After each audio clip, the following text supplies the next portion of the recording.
El archivista Pablo Andrés Cordero Vega, desde Colombia, y su exposición Parámetros para el tratamiento de archivos de grupos armados no estatales, con miras a su vinculación al Sistema Nacional de Archivos de Colombia.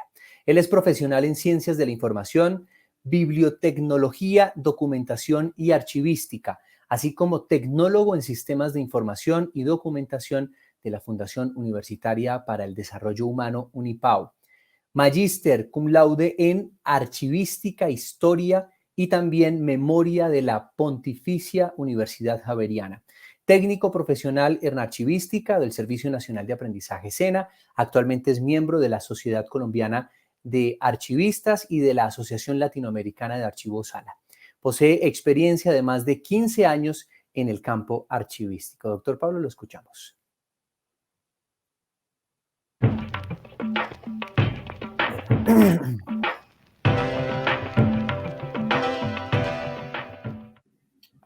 Un saludo cordial y afectuoso para todas las personas que participan en este evento que organiza el Centro Nacional de Memoria Histórica.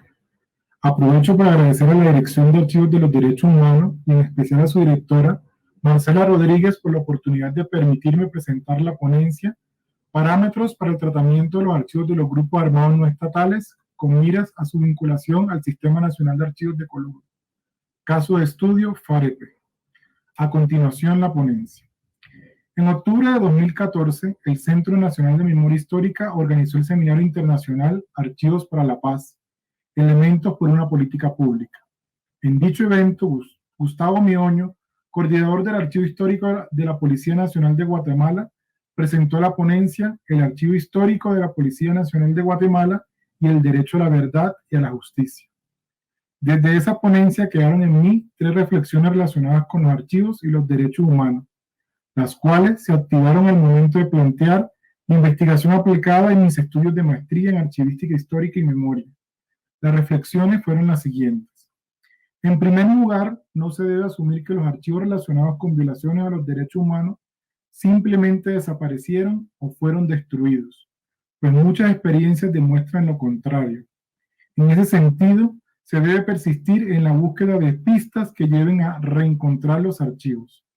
Por otro lado, que las intervenciones que se realicen a los archivos cuenten con un rigor científico, técnico y profesional para garantizar que los archivos conserven sus valores y se mantengan auténticos, fiables e íntegros, siendo necesario para ello la aplicación de los principios universales de la archivística, principio de procedencia, respeto al orden original y preservación de la cadena de custodia. Finalmente, y conectado con la anterior reflexión, tener siempre presente que cuando los archivos relativos a violaciones de los derechos humanos son redescubiertos, inmediatamente surgen actores que buscan su desacreditación e incluso destrucción, saboteadores, dentro de los cuales están sus productores. El término saboteadores se toma en el sentido que le da Mark Chernik en su libro Acuerdo Posible, Solución Negociada al Conflicto Armado Colombiano, en el cual indica que los procesos de paz siempre tienen enemigos o saboteadores, que harán lo posible para promover la duda, la inseguridad, y destaca adicionalmente que estos saboteadores pueden provenir del Estado, las fuerzas guerrilleras o de afuera. Aunque el término está relacionado con procesos de paz, lo mismo sucede con los archivos. Los saboteadores saben que, tal como lo señalaba Randall Jimerson, que, abro comillas, los documentos del pasado aportan un correctivo para la memoria humana, un juez permanente inalterable, mientras que la memoria cambia de forma constante y se reenfoca en su visión del pasado. Subrayaba también Gustavo Mioño que se debe llevar una celosa cadena de custodia, realizar procesos de reprografía, contar con copias digitales de los archivos en diferentes países y mantener alianzas que garanticen los recursos para su gestión y la protección adecuada de los archivos. Por tanto, la experiencia ha demostrado que los archivos relativos a la violación a los derechos humanos tienen tanto enemigos como amigos. De ahí que en los instrumentos, especialmente desde finales de los 90, con el informe del jurista Luis Junet, donde se conecta la preservación del archivo con los derechos humanos, queda una invitación explícita a llevar a cabo acciones inmediatas con miras a proteger los archivos para evitar que sean sustraídos, destruidos falsificados u ocultados. Las anteriores prácticas generan silencios archivísticos. En el Diccionario de Terminología de Archivos de la Sociedad Americana de Archivistas se define el silencio de archivo como la ausencia o distorsión involuntaria o intencionada de la documentación de valor duradero, lo que resulta en lagunas e incapacidades para representar el paso del tiempo con precisión. Las causas de los silencios archivísticos. En el primer capítulo de Silence of the Archive, Simon Fowler nos ofrece 6 causas de silencio archivísticos. La primera está relacionada con la informalidad, que se da cuando existen políticas que establecen que para ciertos casos el documento no debe producirse. No dejar rastros de es la intención. La segunda causa es por ocasión de un conflicto y opresión, donde los documentos o archivos relacionados con un conflicto se mantienen cerrados por periodos prolongados o son destruidos en incursiones armadas, bombardeos, ya sean terrestres, aéreos, fluviales o marítimos. Los ataques deliberados no hacen distinción. Por igual, acaban con vidas humanas, instalaciones y dentro de estos archivos. Se incluyen en esta categoría las pérdidas causadas por las condiciones mismas del terreno en donde se desarrolla el conflicto. La tercera causa está relacionada con la valoración. Cuando buscando la reducción del archivo se realizan valoraciones basadas solo en el contenido, sin tener en cuenta el contexto de producción ni la historia del productor, lo que da lugar a la mutilación del archivo. Se incluye aquí también políticas administrativas que establecen criterios de valoración que ordenan cuantitativamente conservar un porcentaje de un grupo de determinados documentos sin más criterio que ese, el cuantitativo. Otra causa es la que deriva de políticas de transferencia, adquisición o acopio que no reflejan ni tienen en cuenta la realidad social. Dichas políticas privilegian o enfatizan en conservar documentos de personas e instituciones en contraposición de otras, bajo parámetros subjetivos de importancia preestablecida, que en últimas reproducen sesgos y ejercicios de poder, donde las voces marginadas siguen sin ser importantes, no conservables. La penúltima causa es el silencio del secreto. Esta se da por el procesamiento inadecuado, descripciones deficientes que no representan ni permiten recuperar ciertos contenidos, o por políticas que haciendo uso y abuso de normas restringen el acceso a cierto tipo de documentos, protegiendo con ello a ciertas personas e instituciones, quienes para no quedar en evidencia accionan mecanismos para limitar el acceso. La última causa es la destrucción.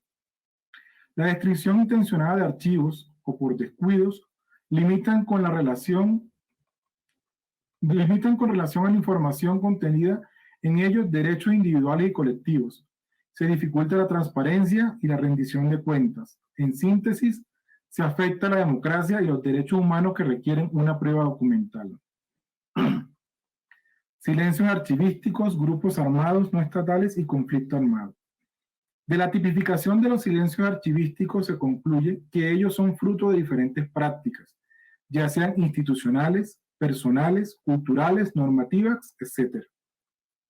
Por ello se insiste en la protección de los archivos en atención a la conexión entre derechos humanos en la teoría y la satisfacción de los mismos en la práctica. Los archivos juegan un papel crucial en la defensa y protección de los derechos humanos, en especial en aquellos contextos donde estos no han sido respetados: dictaduras, conflictos armados internos, internacionales y no internacionales. En estos contextos, los archivos ayudan en los ejercicios de verdad, justicia, reparación y memoria. Esta potencialidad de los archivos ha sido reconocida y desarrollada desde diferentes organismos internacionales como las Naciones Unidas, la Corte Penal Internacional y la Comisión Interamericana de Derechos Humanos a través de publicaciones, sentencias, resoluciones e informes. Los archivos permiten dar una mirada hacia hechos pasados.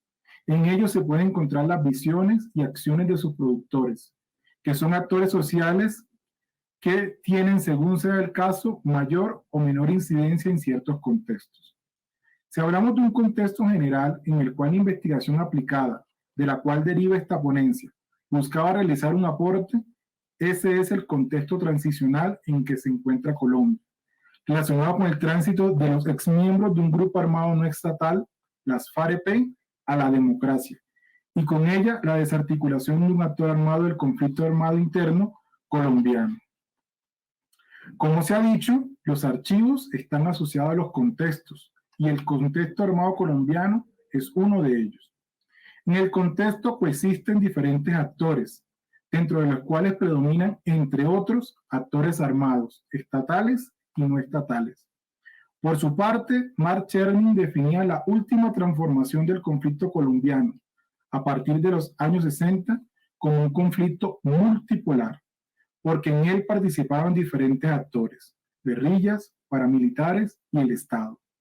Agregaba también que las posiciones de los grupos armados en Colombia frente al Estado dictan del grupo armado. Como se ha dicho, los archivos están asociados a los contextos y el conflicto armado colombiano es uno de ellos, en el cual coexisten diferentes actores, dentro de los cuales predominan, entre otros, actores armados, estatales y no estatales. Por su parte, Mark Chernin definía la última transformación del conflicto armado colombiano a partir de los años 60 como un conflicto multipolar, porque en él participaban diferentes actores, guerrillas, paramilitares y el Estado. Agregaba también que las posiciones de los grupos armados frente al Estado dicta la manera como el Estado puede llegar a un acuerdo para la desarticulación del grupo, el cual se realizaría a través de un proceso que busque una negociación que entienda el conflicto armado en su complejidad o simplemente una desmovilización. Independiente del modelo elegido, el Estado debe garantizar que las violaciones a los derechos humanos e infracciones al derecho internacional humanitario no queden impunes y se conozca la verdad sobre los hechos, el deber de memoria del Estado. Si observamos los diferentes actores armados del conflicto bajo una perspectiva archivística y los contrastamos con las medidas de preservación de los archivos del conjunto de principios actualizados para la protección y promoción de los derechos humanos mediante la lucha contra la impunidad, tenemos entonces que para garantizar el acceso a los archivos de los grupos armados no estatales es un imperativo y una tarea pendiente. Respecto a la categoría de grupos armados no estatales, esta se adoptó teniendo en cuenta el concepto de conflicto multipolar de Mark Chernin, encontrándose en la literatura internacional la siguiente conceptualización: grupos que pueden emplear las armas en el uso de la fuerza para lograr objetivos políticos, ideológicos o económicos. No están dentro de las estructuras militares del Estado, de alianzas estatales o de organizaciones intergubernamentales y no están bajo el control del Estado en el que operan. Un concepto de la Oficina para la Coordinación de Asuntos Humanitarios de las Naciones Unidas. Quedan dentro de esta categoría de grupos armados no estatales, grupos insurgentes, grupos terroristas, organizaciones criminales transnacionales, milicias y empresas militares de seguridad privada. De ninguna manera, la categoría equipara a los diversos grupos que se recogen en ella. Debe entenderse esta como una categoría general para el análisis de la investigación, dado el contexto colombiano. Conflicto armado colombiano e institucionalidad archivística. El conjunto de principios actualizados para la protección y la promoción de los derechos humanos mediante la lucha contra la impunidad es un referente para la construcción de políticas relativas a la preservación y protección de archivos relacionados con el conflicto armado interno. Con base en él, así como en sus funciones, especialmente las asignadas en la Ley General de Archivos, Ley 594, y la Ley de Víctimas, Ley 1448 del 2011, el Archivo General de la Nación y el Centro Nacional de Memoria han desarrollado mecanismos para la protección de archivos relativos al conflicto. Dentro de los mecanismos desarrollados en Colombia destacan la política pública de archivos de derechos humanos, memoria histórica y conflicto armado, el protocolo de gestión documental de los archivos referidos a las graves y manifiestas violaciones a los derechos humanos e infracciones al derecho internacional humanitario ocurridas como ocasión del conflicto armado interno. Sin embargo, ni estos instrumentos, ni en las líneas de acción que desarrolla el Archivo General y el Centro Nacional de Memoria, hay una que esté trabajando para hacer que los archivos de los grupos armados no estatales estén al servicio de la sociedad para satisfacer los derechos a saber, a la justicia y a la reparación. Así pues, desde el párrafo anterior se puede afirmar que desde los esfuerzos que ha realizado Colombia en el desarrollo de políticas relacionadas con los archivos y el conflicto, en esta no se han priorizado acciones respecto a los archivos de los grupos armados no estatales. Se suma a la inacción estatal la naturaleza ilegal y privada de los grupos armados no estatales, por lo cual esos grupos no son sujetos obligados a cumplir la legislación archivística. Por otra parte, en los mecanismos transicionales que ha tenido Colombia, Ley de Justicia y Paz del año 2005 y el Acuerdo Final para la Terminación del Conflicto y la Construcción de una Paz Estable y Duradera, año 2016, se omitió la obligación a los grupos armados no estatales de entregar sus archivos. Lo anterior ha permitido que respecto a los archivos de los grupos armados no estatales, todo esté dado para la configuración de silencios archivísticos. La anterior situación llama la atención y es motivo para avanzar en materia, porque en Colombia, en sus desarrollos normativos y jurisprudenciales, ha reconocido la importancia de este tipo de archivos para los ejercicios de memoria, verdad, justicia y reparación. Visibilización y acciones frente al silencio archivístico en los grupos armados no estatales. Respecto a la inacción por parte del Estado frente a los archivos de los grupos armados no estatales, particularmente los de las FARC-EP, el Alto Comisionado de las Naciones Unidas para los Derechos Humanos, en el punto 25 de su informe sobre la situación, visibilización y acciones frente al silencio archivístico en los grupos armados no estatales. Respecto a la inacción por parte del Estado frente a los archivos de los grupos armados no estatales, particularmente de los de la FARC-EP, el Alto Comisionado de las Naciones Unidas para los Derechos Humanos, en el punto 25 de su informe sobre la situación de los derechos humanos en Colombia del 2016, escribía, abro comillas, la oficina reitera la necesidad de proteger archivos enteros relacionados con la grave violación a los derechos humanos. Aunque el acuerdo de paz omite referencia a la necesidad de las FARC aporten sus archivos, estos deberían ser incluidos y considerados de la misma manera que aquellos del Estado. Inacción estatal y deber de memoria. Con el fin de validar las tesis de la inacción estatal, se preguntó sobre los archivos de la FARC al Centro Nacional de Memoria y al Archivo General de la Nación, entidades que, por mandato legal, tienen la competencia sobre archivos relacionados con el conflicto armado colombiano. Las respuestas fueron las siguientes. El Archivo General de la Nación, abro comillas.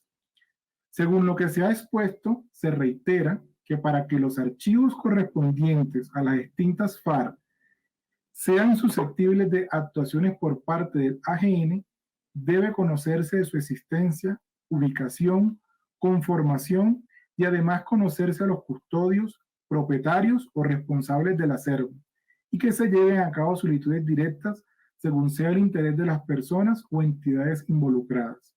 Hasta la fecha, no se han realizado esas actuaciones ni gestiones por ningún interesado de manera oficial. Sin embargo, como se puede apreciar en las respuestas dadas hasta ahora, el AGN tiene la competencia en el tema de la materia ya citada. Por su parte, el Centro Nacional de la Memoria indicó, abro comillas, las medidas y acciones de protección, valoración y difusión de los archivos que plantea el interrogante están sujetos a la voluntad e intereses de quienes detenten los archivos de las distintas FARC-EP, a quien lo represente legítimamente. No obstante, es de precisar que en los eventos de fortalecimiento en materia de archivos de los derechos humanos, siempre se insiste en la necesidad de robustecer el archivo virtual de los derechos humanos, a partir de las diferentes fuentes, independiente del tipo o forma como se haya registrado la información. Adicionalmente, se preguntó al Partido Fuerza Revolucionaria del Común, hoy Partido Comunes de Colombia, por los archivos de las FARC, partiendo de dos premisas. La primera, se entiende y reconoce que el partido político es una organización distinta a las FARC-EP, pero Como quiera que muchos de sus integrantes son excombatientes de la FARC, ellos pueden ayudar a establecer la asistencia y ubicación de los archivos de esa guerrilla, quienes además, como parte del acuerdo, tienen un compromiso con la verdad. La respuesta del partido remitida a la competencia del Centro Nacional de Memoria, que ya vimos. Las 4 referencias anteriores, la del Alto Comisionado, el Archivo General de la Nación, el Centro Nacional de Memoria y el partido político Fuerza Revolucionaria del Común, hoy Partido Comunes de Colombia, deben ser leídas como un llamado a un activismo archivístico. Entendido como el esfuerzo por documentar los aspectos subdocumentados de la sociedad y por apoyar las causas políticas y sociales a través del trabajo archivístico. ¿Podemos hablar de archivos de grupos armados no estatales? Antes de presentar algunos elementos que contesten la pregunta anterior, es necesario realizar una diferenciación entre un archivo y una colección. Para ello, citaré a Elio Lodolini. El archivo, abro comillas, el archivo, en fin, nace espontáneamente, como sedimentación documental de una actividad práctica, administrativa, jurídica. Por eso está constituido por un conjunto de documentos, unidos entre sí recíprocamente por un vínculo original, necesario y determinado, por el que cada documento condiciona a los demás y es por los demás condicionados. Continuaba Lodolini. Absolutamente diversa del archivo, antes bien antiética con respecto a esta, es la colección, formada por voluntad del seleccionador o coleccionista. Nada en común puede existir entre el archivo y la selección o colección, sea este de libros, de cuadernos o también de documentos sueltos, aun cuando estos últimos, a diferencia de los manuscritos, hayan sido puestos en existencia en el desarrollo de una actividad práctica, jurídica, administrativa. Cierro comillas. Vale la pena la diferenciación porque existen iniciativas en las cuales se ha recolectado, seleccionado y puesto a disposición información sobre grupos armados no estatales que no corresponden a lo que archivísticamente se denomina archivo, pero sí a lo que Lodolini define como una colección, que son parte de otro tipo de unidades de información, como los centros de documentación. Por ejemplo, el Topo Blindado, una iniciativa argentina, es un centro de documentación de las organizaciones político-militares de Argentina. Existe también en España el Centro de Documentación de los Movimientos Armados, CEDEMA, quien se describe en su sitio web como un ámbito creado para reflejar todas las expresiones escritas emanadas de las organizaciones político-militares del continente americano. Como podemos ver en la diapositiva, hay información de los grupos armados de Colombia. En ambos sitios se puede encontrar documentos de y sobre grupos armados no estatales. Para efectos de la investigación y como parte de la teoría archivística, también se distinguieron, por una parte, los archivos de las FARC-EP, es decir, los que produjeron o recibieron las diferentes áreas y estructuras orgánicas de las FARC-EP y en consecuencia son documentos de archivo de los documentos sobre las FARC-EP, que hace referencia a cualquier documento creado, no en ejercicio de una función de un área orgánica de la FARC, pero que versa sobre esa organización. Para ejemplificar, son documentos de la FARC, por ejemplo, el Estatuto de las Fuerzas Armadas Revolucionarias de Colombia, el Reglamento de Régimen Disciplinario y las normas internas de comando. Por otra parte, es un documento sobre las FARC, el informe Guerrilla y Población Civil, Trayectoria de la FARC 1949-2013, elaborado por el Centro Nacional de Memoria en 2014. El archivo de las FARC, primeros pasos. La archivística instaura dos principios rectores.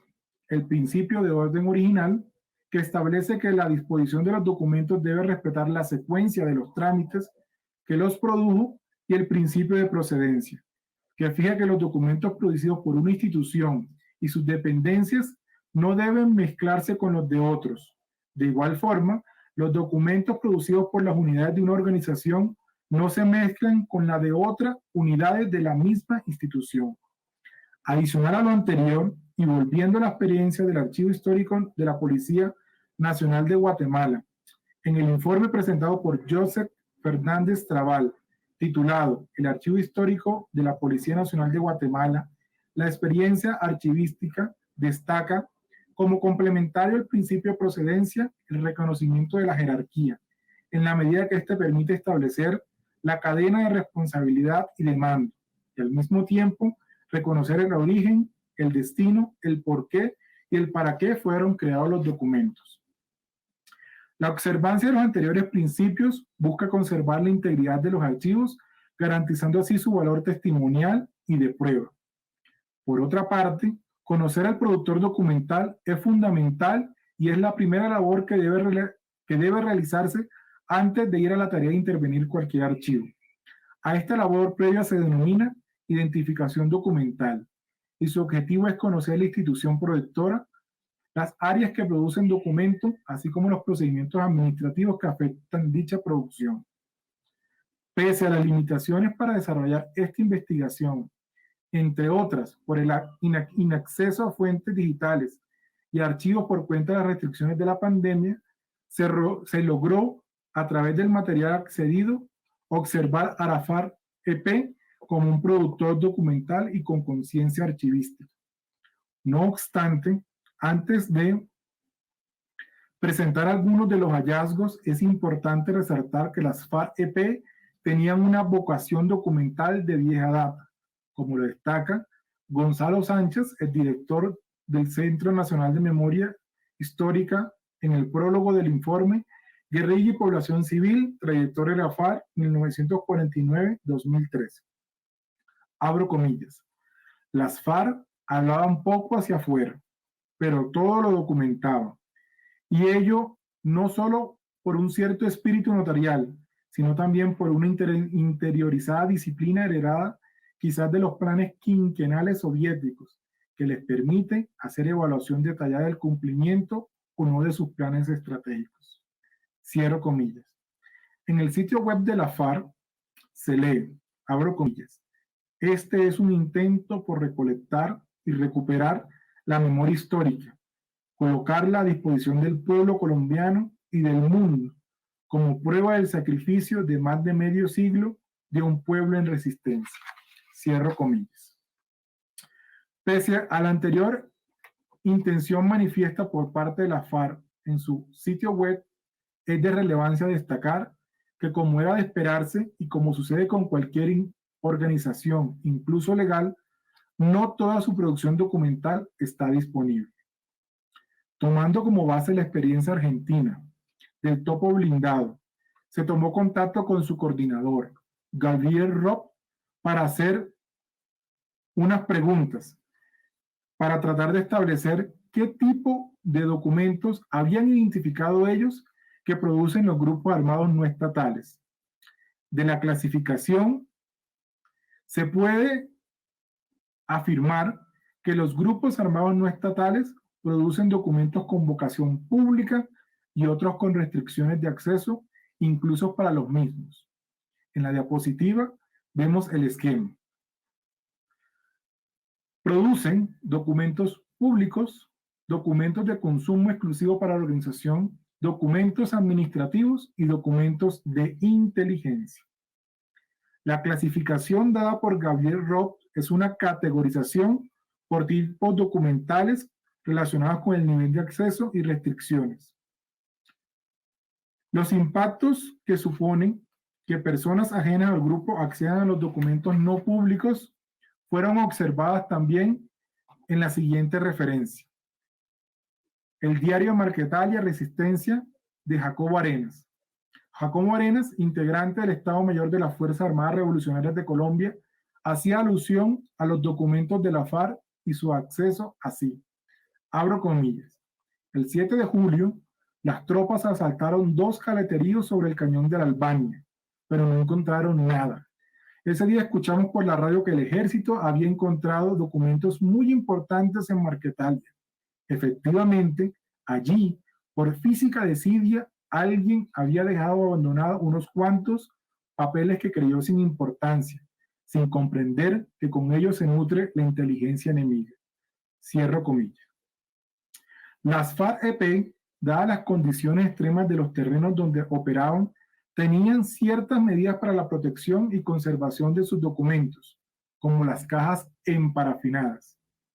Esta técnica de parafinado es usada, por ejemplo, en el sector alimenticio para impermeabilizar y hacer resistente al agua las cajas que contienen productos hortifrutícolas, para que resistan la humedad causada por la transpiración del producto o la cadena de frío. En el libro de Jacobo Arenas, que acabamos de referenciar, también estaba esta referencia. Abro comillas. 9. Una buena práctica es que todo lo que se llama provisión, comida, pertrechos, calzados, mimeógrafos, papel, tinta, máquinas de escribir, ropa y otras cosas esenciales debe estar lejos del enemigo, en lugares inaccesibles, porque estas cosas las persigue el ejército con tenacidad increíble.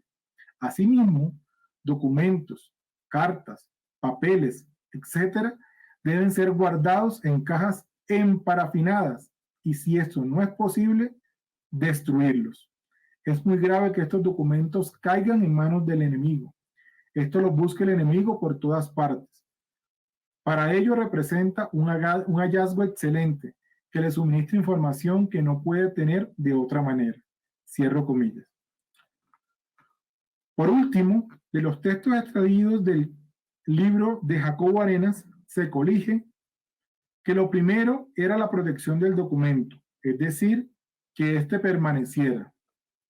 Pero si eso no era posible, entonces la instrucción era destruirlos para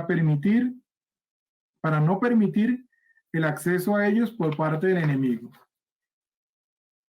También en la página web de las FARC se encontró el libro FARC 20 años de Marquetalia al Uribe, escrito por Carlos Arango Zeta. En este libro conmemorativo hay una entrevista realizada al general del Ejército de Colombia, José Joaquín Matallana Bermúdez, donde éste relata aspectos relacionados con los archivos de esa agrupación. Abro comillas. Allí en Marquetalia estaba, pues, el puesto general de todos esos movimientos, porque ya se comenzaba a formar en embrión lo que hoy conocemos como las Fuerzas Armadas Revolucionarias de Colombia, FARC. Y él era indudablemente el jefe más prestigioso. Tenía un pequeño estado mayor, entre los cuales, recuerdo, estaba un señor Loaiza, que era como el ideólogo o el secretario general que llevaba todos los libros, los apuntes, las cuentas y muy especialmente el archivo, muy bien ordenado de todas las decisiones políticas y militares que tomaba ese movimiento. Se llevaban las actas, se llevaba el orden del día, se llevaban unas resoluciones del movimiento, especialmente aquellas que imponían sanciones disciplinarias a los miembros del movimiento que violaban las normas, porque tenían un reglamento muy estricto. Y más adelante decía, están ahí en las montañas de Marquetalia y el río Atá. Entonces, a estos campesinos que no obedecían las órdenes del movimiento revolucionario que comandaba Tiro Fido, le imponían sentencias, por cierto, rigurosas.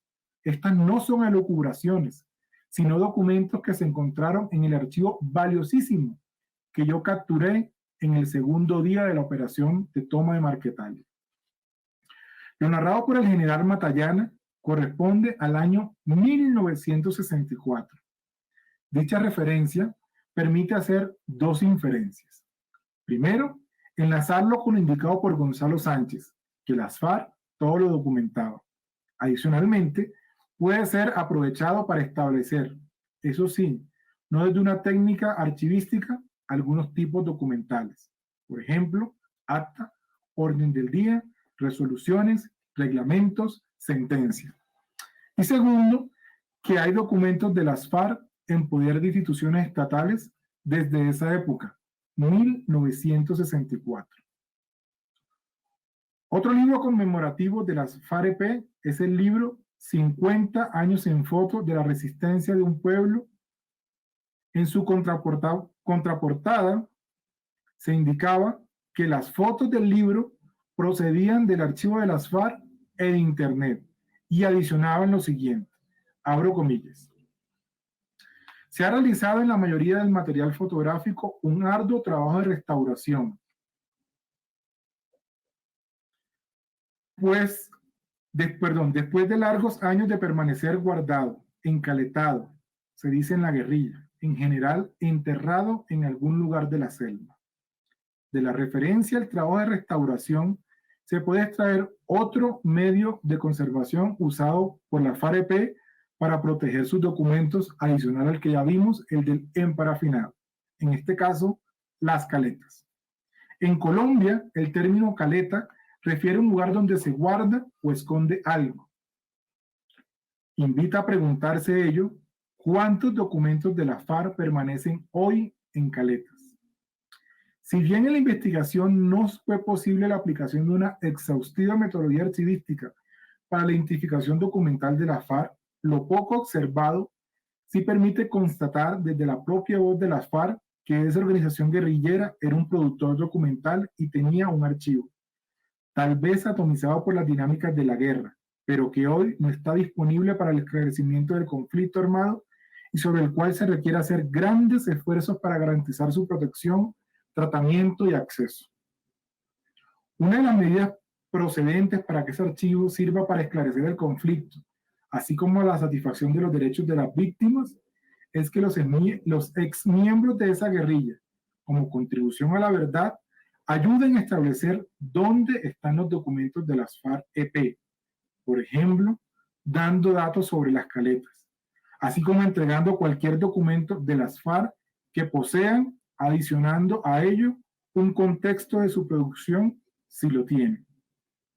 Por otra parte, las instituciones estatales, especialmente el Archivo General de la Nación y el Centro Nacional de Memoria Histórica, deben, en cumplimiento del deber de memoria del Estado, realizar los esfuerzos que correspondan para que el archivo de la FARC haga parte de los acervos documentales del patrimonio documental de la Nación, así como del archivo virtual de los derechos humanos. Los archivos relacionados a periodos caracterizados por violación a los derechos humanos de los actores directos del conflicto, como los grupos armados estatales y las fuerzas militares, están sujetos a prácticas de ocultamiento, destrucción, alteración. Pese a la pulsión de afectación a los archivos a través de las prácticas antes descritas, las experiencias del Archivo del Terror en Paraguay o los archivos del Stasi en Alemania invitan a preguntarse ¿por qué esos archivos sobrevivieron pese a que sus productores saben el poder correctivo que los mismos tienen frente a sus memorias? Posibilidades de redescubrir los archivos de la FARC-EP. A continuación se ofrecen 3 posibilidades por las cuales se puede pensar en un redescubrimiento de archivos relacionados con el conflicto armado colombiano como los de las FARC-EP.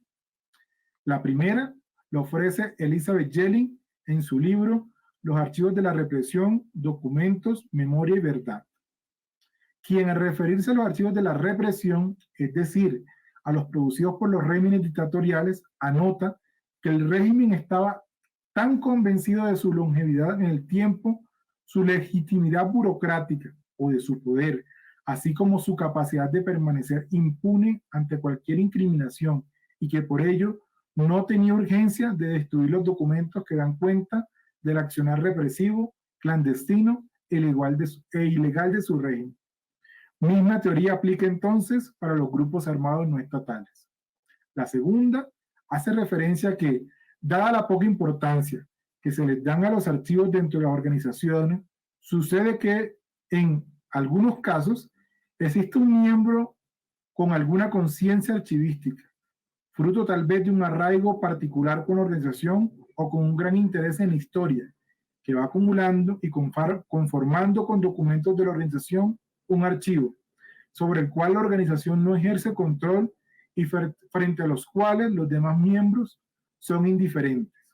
Esto hace que el archivo quede a merced del archivista en ciernes, quien con recursos propios o incluso con los de la misma organización da lugar a esos archivos, como el caso del señor Loaiza, al que así se hizo referencia al general Matallana en el relato acerca del operativo de la Operación Marquetal. La última posible explicación está relacionada con las jerarquías. En los grupos armados no estatales existen las figuras de comandantes, quienes en ejercicio de sus funciones generan documentos como parte de su gestión, creyendo estos que los archivos que producen son de su pertenencia, y en ese sentido, cada comandante toma las medidas que considera pertinentes para proteger los documentos de acuerdo a su conciencia archivística. La fuerza pública realiza constantemente contra los comandantes operaciones militares y policiales, dentro de las cuales se encuentran documentos de los grupos armados no estatales que no cuentan con medidas especiales como las de estar encaletados o disponer de mecanismos de protección como el cifrado. Por ejemplo, en el operativo contra Luis Edgar Devia, alias Raúl Reyes, denominado Operación Fénix, fue incautado una gran cantidad de documentos de las FARC que no estaba cifrada, y parte de ese material es, naturalmente, el archivo de las FARC. Ese material está en poder del Estado colombiano y fue facilitado por este al Instituto Internacional de Estudios Estratégicos, quien elaboró, a partir de esos documentos, el libro Los documentos de las FARC, Venezuela, Ecuador y el archivo secreto de Raúl Reyes. Este libro es un ejemplo también de un documento sobre las FARC. En el informe que entregaba Interpol respecto a los documentos incautados en la Operación Fénix, se lee lo siguiente, abro comillas: las pruebas instrumentales incautadas de carácter informático a las FARC cuantificaban que contenían 600.6 gigabytes de datos, de los cuales hay 452 hojas de cálculo, 7.989 direcciones de correo electrónico, 10.537 archivos multimedias de sonido y video, 22.481 páginas web, 37.872 documentos escritos de Word, PDF y formato de texto, 210.888 imágenes. De los anteriores, 983 archivos estaban cifrados, y agregaba el reporte, abro comillas. Dicho de forma sencilla, el volumen de 609.6 gigabytes de datos correspondía a 39.5 millones de páginas completas escritas con Microsoft Word. Y si todos los datos incautados estuviesen en formato Word a un ritmo de 100 páginas por día, se tardaría más o menos 1000 años en leerlos. Cierro comillas. Consideraciones para el tratamiento a los archivos de los grupos armados no estatales. Con miras a la protección, tratamiento y acceso a los archivos de los grupos armados no estatales, es necesario reconocer dónde están los archivos de estos grupos, para analizar las opciones y establecer las acciones necesarias para consolidar a partir de dichos documentos los archivos de los actores armados no estatales. Como hemos revisado anteriormente, hay tres frentes. El primero, los archivos que están en poder de las instituciones del Estado. El segundo, los archivos que están en poder de combatientes y excombatientes. Y finalmente, los archivos que están en poder de la sociedad civil, periodistas, víctimas, escritores y demás. A continuación se enlistan tres problemáticas o limitaciones que pueden afectar el tratamiento de dichos archivos. El primero está relacionado con las heridas que ha dejado el conflicto armado interno y las violaciones a los derechos humanos que se han dado por los diferentes actores del conflicto. En esa medida, muchas veces se realizan prácticas para evitar un tratamiento técnico a los archivos con miras a evitar que estos documentos hablen de cosas que se ha querido o se han pactado dejar en el pasado. Segundo, la segunda barrera está relacionada con la atomización de los documentos debido a que estos les resulta imposible garantizar los recursos para poder tener en sus documentos consolidados en un archivo. En esa medida, un reto es poder cuantificar la cantidad de documentos. El elemento anterior afecta la organicidad de los documentos, esto es, la interrelación jerárquica y funcional que tienen unos documentos con otros, que las hace parte de un grupo que debe conservarse para mantener su significado. Como un archivo tiene su organicidad, cuando un archivo pierde su organicidad, se limita su aprovechamiento para reconstruir los hechos y ofrecer una prueba necesaria. Primero, para actuar judicialmente, que es lo más inmediato, para la reparación de las víctimas, así como la reparación de la sociedad misma. Consideraciones para establecer mecanismos para garantizar la intervención a los archivos de los grupos armados no estatales. La doctrina internacional relacionada con archivos a periodos caracterizados por la violación a los derechos humanos está enmarcada en la protección de archivos estatales. En la medida que esta doctrina se desarrolló a partir de la experiencia de dictadura o regímenes totalitarios. Por ello, Colombia debe generar o adoptar los marcos normativos para actuar sobre los archivos de los grupos armados no estatales, teniendo en cuenta que estos archivos son privados, pero con un alto interés público. 4 escenarios posibles de acción. La primera, la incautación. Basado en el interés público de los archivos, se puede decretar la incautación de los mismos. Es pertinente indicar que el Estado ha incautado dentro de los procesos militares, policiales y judiciales documentos de los grupos armados no estatales, que son destinados como pruebas dentro de los procesos judiciales. Segundo, una atribución legal vigente. Verificar si en la legislación hay una norma que permita la injerencia en documentos de carácter privado o de particulares. Si existe esta facultad, los documentos pueden ser adicionados al patrimonio documental de la nación. Tercera acción, declaratoria del interés público. Motivado por el interés público y basado en los marcos internacionales que establece que el conocimiento por un pueblo de la historia de su opresión forma parte de su patrimonio, se puede declarar bienes de interés público esos archivos. La declaratoria se puede hacer a nivel nacional o por medio de un mecanismo internacional como el Registro de la Memoria del Mundo de la UNESCO. Esto ayudaría a la visibilidad, asimismo, para obtener recursos para garantizar su gestión. Finalmente, si los 3 primeros no son viables, entonces es necesario que a través de una iniciativa legislativa se faculte a una entidad, como el Archivo General de la Nación, para actuar sobre los archivos y documentos en poder de privados, considerando el deber de memoria del Estado. Consideraciones para la gestión de los archivos de los grupos armados no estatales. Si a través de alguno de los mecanismos vistos en el apartado anterior, incautación, atribución legal, declaratorio del interés público e iniciativa legislativa, se logra consolidar archivos de grupos armados no estatales, se debe entonces establecer un responsable que se encargue de gestionar dichos archivos, garantizando un tratamiento técnico, los recursos para el mantenimiento, así como para la accesibilidad de los mismos. De forma general, los archivistas que se entrevistaron para la investigación, procedentes de países como Argentina, Perú, Guatemala, España y Colombia, coincidieron que los archivos de los grupos armados no estatales deben estar a cargo del Estado, en primer orden del Archivo General de la Nación.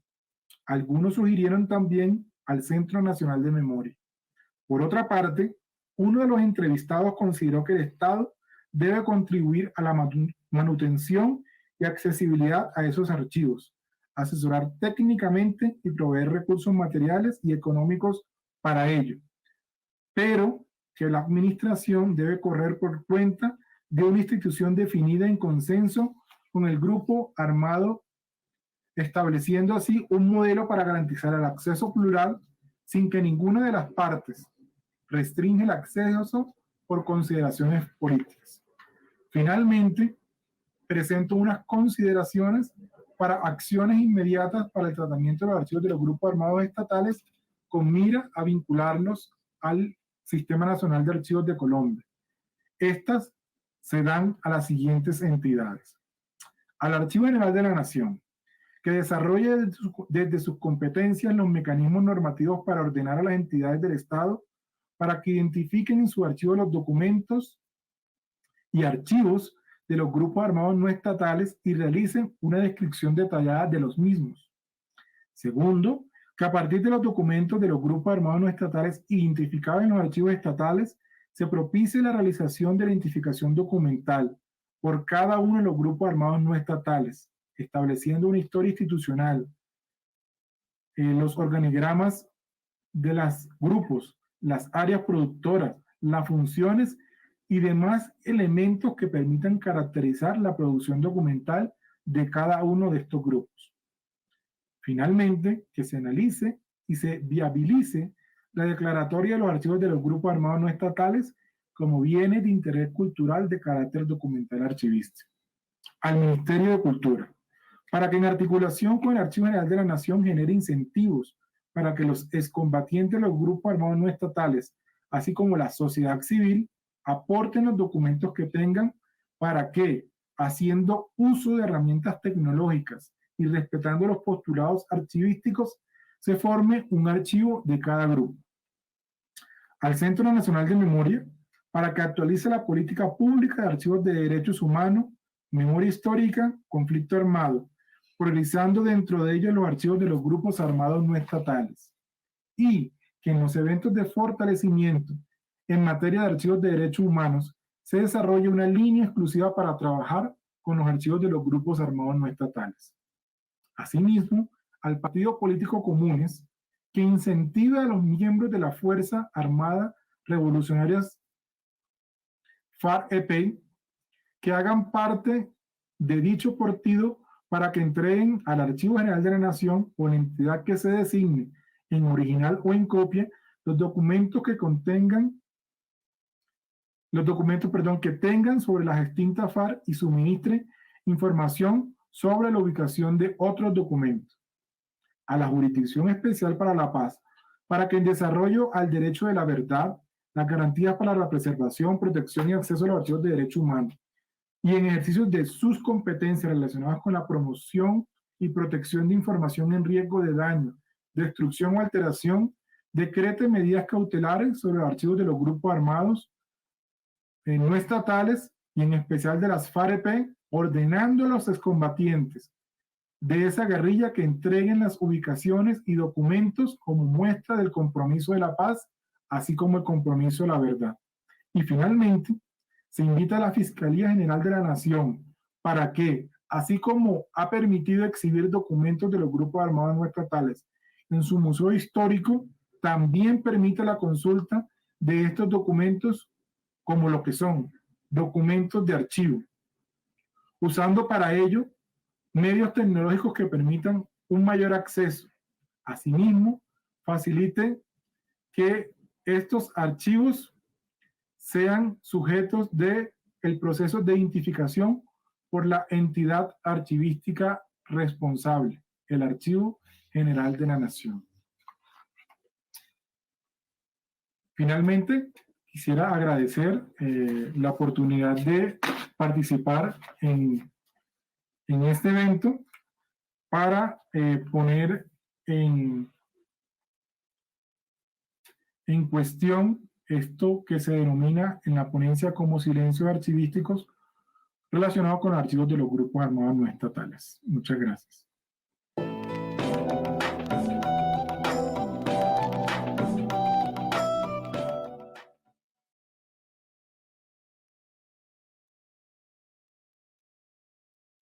Por esta información y su exposición parámetros para el tratamiento de archivos de grupos armados no estatales con miras a su vinculación al Sistema Nacional de Archivos de Colombia. Por acá ya está el doctor Carlos de nuevo, ¿cierto? Para poderle transmitir estas preguntas. Ya tenemos algunas.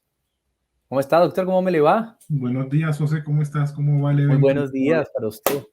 Gracias por acompañarnos.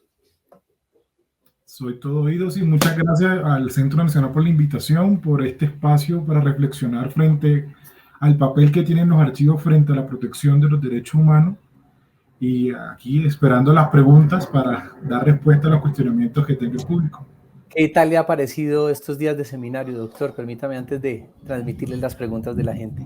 Muy excelente las ponencias, la capacidad de los países que nos han presentado ponencias nos permite observar el desarrollo en materia archivística con relación a los derechos humanos en Colombia y yo creo, o particularmente hago un balance positivo frente a las acciones que está tomando Colombia en materia de fortalecimiento de archivos, de pedagogía, de articulación, de investigación y de protección de archivos relacionados con el conflicto armado colombiano en este caso. Pues una gran experiencia. Muchas gracias a ustedes. Los invito. Estoy viendo en este momento el Twitter y no veo que estén publicando numeral seminario 2021. Necesitamos leerlos. Háganle y los leemos aquí. Numeral seminario 2021 @Centro Memoria H. Bueno, doctor, ahora sí. Natalia Andrea Amarillo Gómez nos pregunta: ¿considera importante tener una mirada acerca de la historia de los grupos armados a través del tiempo para entender el contexto de la guerra? Muy importante, no solamente de los grupos armados, sino de todos los que hayan participado en el conflicto. Creo que eso es la intención de esclarecer el conflicto, entender el por qué y cómo participaron todos los actores es muy importante y los grupos armados no son excepción. Tenemos que recordar que los grupos armados no solamente son los grupos armados como se muestran entre buenos y malos, sino también fueron actores sociales y políticos que tienen una injerencia en el desarrollo de la historia colombiana. Entonces, por eso es muy importante entender el grupo armado en todas sus facetas, sin reducirlos a una sola calificación, por lo cual se deben proveer para ellos todos los elementos que permitan estudiarlos a profundidad. Bueno, Laura Tatiana Cubillos Suárez nos pregunta: interesante presentación. ¿Los archivos de grupos armados no estatales tienen valor probatorio? ¿De qué depende? En la ponencia establecí como tres líneas que deben conservarse. La archivística genera unos postulados que son el principio de orden original y el principio de procedencia, y adicionalmente se debe respetar también para el desarrollo de estos archivos un respeto por la cadena de custodia. En la rigurosidad científica y técnica que se le aplica a los archivos va a definir el valor que tengan estos documentos. Una experiencia muy importante que se puede ver en esta materia es el Archivo Nacional de la Historia de Policía de Guatemala, en los cuales lograron a través de un ejercicio técnico, profesional y archivístico hacer que esos archivos hoy día puedan ser usados como pruebas dentro de procesos judiciales. Por eso es muy importante que los archivos sean atendidos y sean intervenidos técnicamente, respetando postulados de la archivística para garantizar que no pierdan sus valores. Carlos Alberto Caldas Zárate nos pregunta: buenos días, Pablo. ¿Es posible que estos archivos confiscados durante el conflicto a las FARC pudieron ser alterados para dar una ventaja al Estado? Aquí lo importante es entender que siempre van a haber intereses de ambas partes, tanto el Estado como en este caso los grupos. Lo importante, como le decía en la parte final, es que se trabaje conjuntamente con esos grupos y que el Estado, a través de una institución, una entidad técnica, comience a trabajar para garantizar que estos archivos no pierdan las condiciones propias de ellos, no pierdan su integridad, no pierdan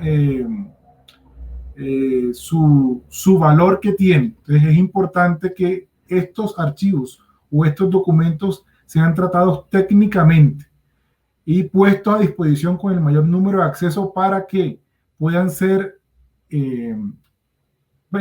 preguntados o puedan preguntársele a estos archivos desde cualquier orilla y que puedan ser usados por cualquier persona que lo requiera. Hemos visto en el marco del acuerdo cómo inclusive excombatientes dentro del desarrollo de sus procesos jurídicos que libran ante la jurisdicción especial han solicitado como pruebas documentos de ellos que hoy mismo se encuentran en entidades del Estado.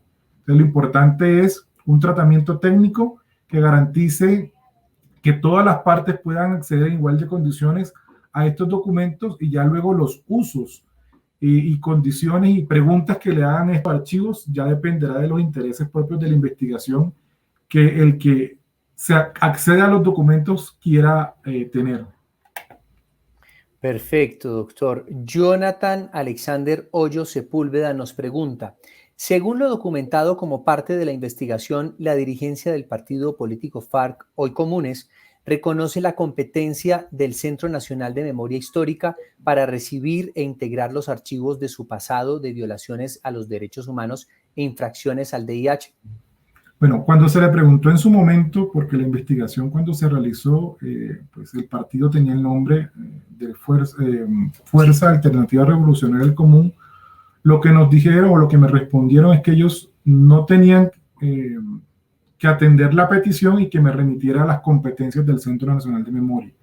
Pero efectivamente el Centro Nacional de Memoria sí tiene las competencias necesarias para poder hacer unas acciones frente a los archivos de las extintas FARC, en el cual el partido, como partido, o las personas que lo integran, los excombatientes, también pueden aportar a saber dónde están los archivos, aportar desde sus archivos personales documentación que tengan, e incluso dar información, como lo advertí en la investigación, dar información de dónde se encuentran documentos en caletas.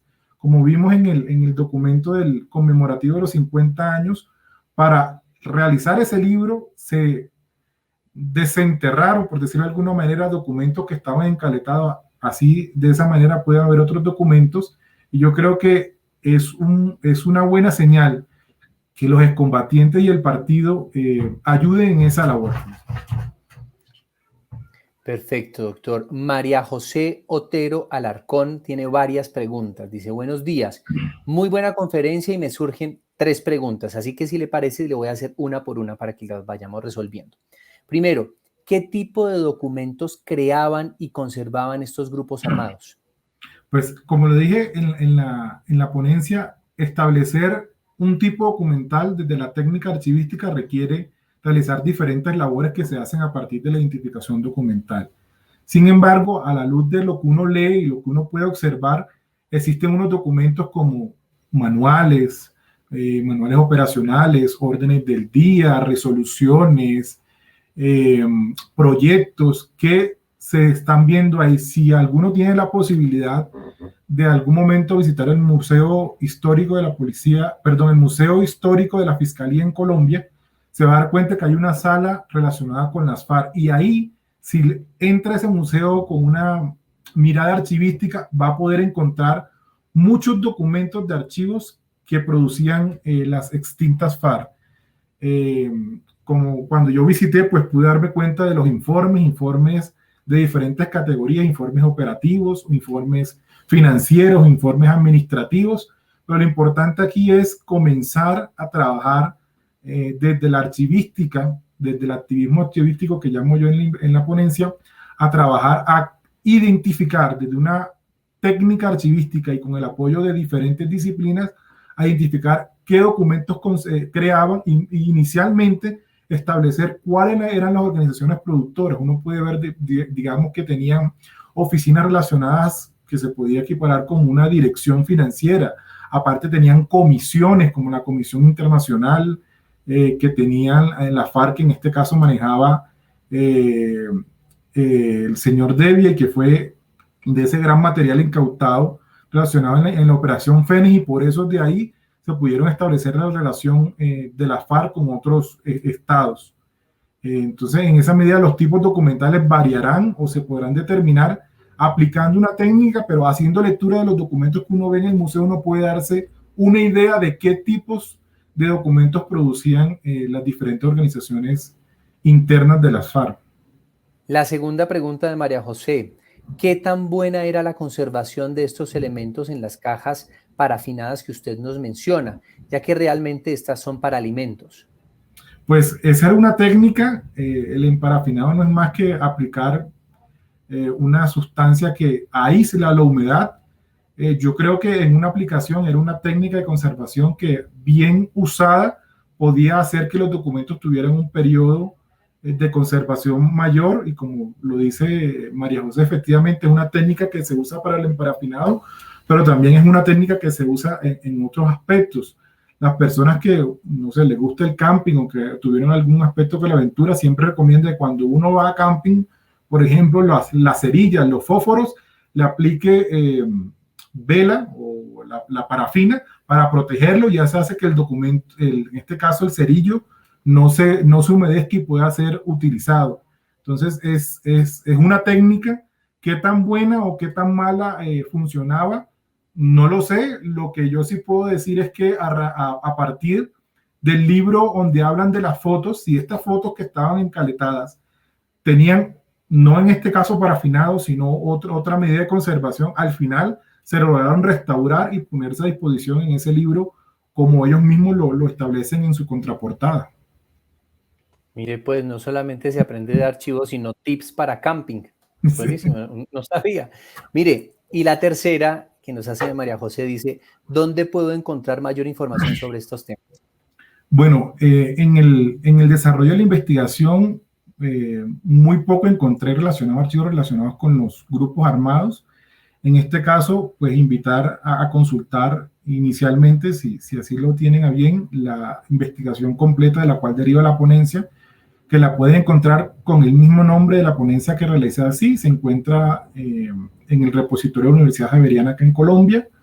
Igualmente, observar el ejercicio que presentó antes de ayer Gaizka Fernández con la ETA, que también es un ejercicio relacionado con grupos armados no estatales, en este caso la ETA. Y también los invito a conocer los centros de documentación que coloqué en la ponencia, que es el Topo Blindado de la Experiencia Argentina y el CEDEMA en España. Son diferentes elementos que nos permiten ver los archivos de los grupos armados no estatales, entendiendo la diferenciación entre un archivo de un grupo y un centro de documentación. Para reiterarlo, el centro de documentación busca colocar a disposición una información que se selecciona con un propósito determinado, mientras que el archivo busca reconstruir toda la producción documental para entender qué motivaba a la producción del documento y poner ese documento en un contexto de producción más allá del contenido que tiene. Entonces, es diferenciar inicialmente esos dos puntos, pero cualquiera puede servir. Igual también la invitación es a leer todos los mecanismos de preservación de archivos relacionados con un conflicto con una mirada archivística. Como dije, la mayoría están enfocados a archivos del Estado, pero todos los lineamientos que se encuentran ahí son completamente aplicables a grupos de armados no estatales, pues con la dificultad que no hay un mecanismo, es decir, lo real, que pueda obligarlos a entregar sus archivos. Por eso es muy importante cuando Gaizka Fernández daba en su ponencia el ejemplo que se logró con el gobierno francés, que va a entregar todos los documentos que había confiscado en territorio francés a la ETA, y que va a entregar y que va a ser parte del centro de memoria que dirijo o en el que está Gaizka. Es una oportunidad para ver y conocer un archivo de cerca. Entonces, ver estas experiencias relacionadas con el conflicto, pero importante como las 3 reflexiones iniciales, es el archivo de los grupos armados no estatales es exactamente como cualquier archivo, y el tratamiento y la acción es el mismo para todos. Bueno, doctor Pablo Andrés Cordero, que termine de tener un resto de día. Le agradezco muchísimo por acompañarnos y enseñarnos desde su expertise y su experiencia, pues este gran tema. Muy amable. Muchas gracias, y sigamos disfrutando de este maravilloso evento en relación a los archivos, la memoria, la transparencia y los derechos humanos. Muchas gracias a todos.